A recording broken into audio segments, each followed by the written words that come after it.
99% of people are making these 5 mistakes that are costing them results that they're looking for. But you're at the right place at the right time. I'm going to show you what to do to avoid them. So with that being said, you know what time it is. Let's get right into it.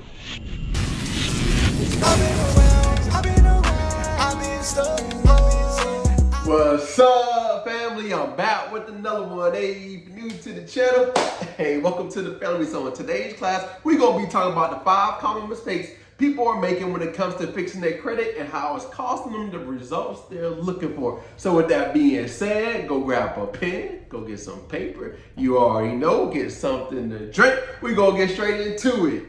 Hold up, before we get into the mistakes, I want to share with you a quick story. Now, I usually get straight into the point, but I realize this story will help you and benefit you later on, all right? So, some of you all probably didn't know that I was in the military and I was in the United States Navy, and I went up the ranks pretty quick, but my overall goal was to become a captain, right? And I found a mentor to help me become a captain, and he sat me down and started telling me certain things, but one of the things he did tell me was to do was, hey, read these 3 books, Rich Dad, Poor Dad, Secrets of a Millionaire Mind, and Automatic Millionaire. And when I read those 3 books, it just changed everything for me, all right? Because I realized that time is my most valuable asset. And I was like, instead of doing 30 years in the Navy and trying to become a captain, what if I take that same amount of energy and time and build the business that will pay me forever, right? Just continue paying me, taking care of my family and taking care of generations to come. So that was like my mindset. I was like, all right, let me focus on this. And some of those lessons that he was teaching me and guiding me, he asked me like one thing, right? He asked me this one thing. What is your credit score? And you know me, I was a bear, so I said it was okay. And he said, by it being okay, it's costing you money. Here's how it's costing you money. So he asked me how much was my car payment. And I said, around $300 a month. And he said, by you having okay credit, guess what? If you had excellent credit, your payment would have been around $200 a month. Now, when people start talking about money, I start to pay very close attention. So he showed me how much that $100 was actually worth to me in the future, right? Not just right now, like $100 for the next 12 months is $1,200, right? But in the future, put that money into an S&P 500, let it grow. He showed me how much money I will be losing, all right? So that was one thing, but I realized that, hey, I really wanted a house and I really need to get my credit score together to get this house. So I need to fix this up so I won't be losing money, and I need to get my credit score up so I can get this house. And throughout the journey of fixing my credit and trying to get approved for this house, I made so many mistakes. And I also talked to other people, doing this journey, doing credit repair, teaching and educating people.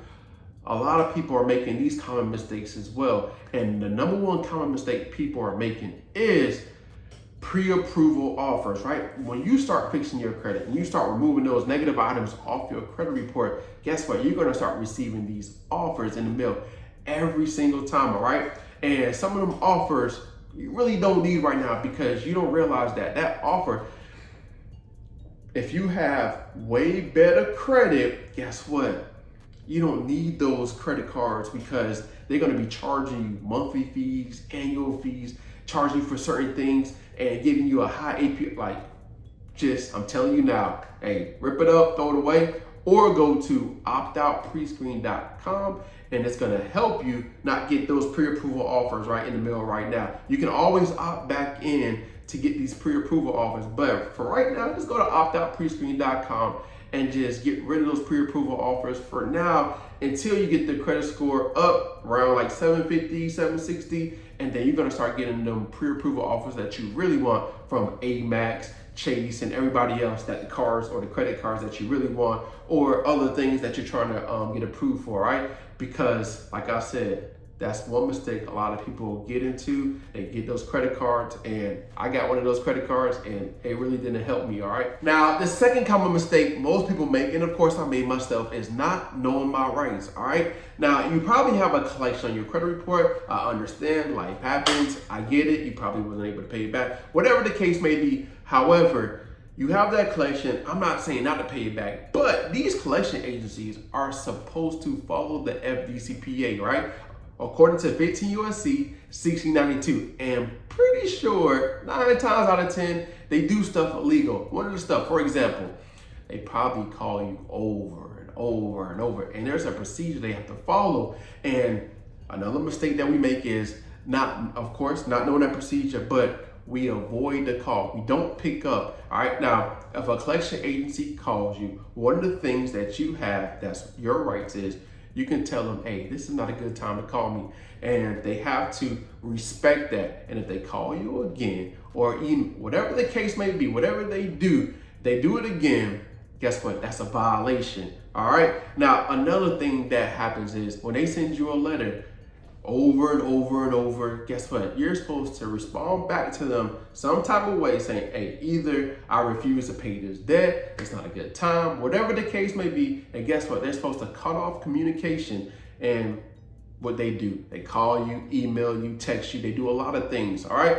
Now, another mistake is we don't know where to go to actually put these people in check. All right. Now, I have the link in the description, or I'll have the information, the resource for you. So if a debt collector continue to violate your rights and you have the proof and you can show, guess what? I'll have the attorney's information so you can reach out to them or send them an email letting you know, hey, these collection agencies are violating my rights. All right. So one of the things is I don't get it. Like, we've been trained not to pick up. We've been trained not to open up our mail, right? We've been trained not to do none of that. But now, hey, you have the information, you know what you need to do. You can tell other people, share this, whatever the case may be.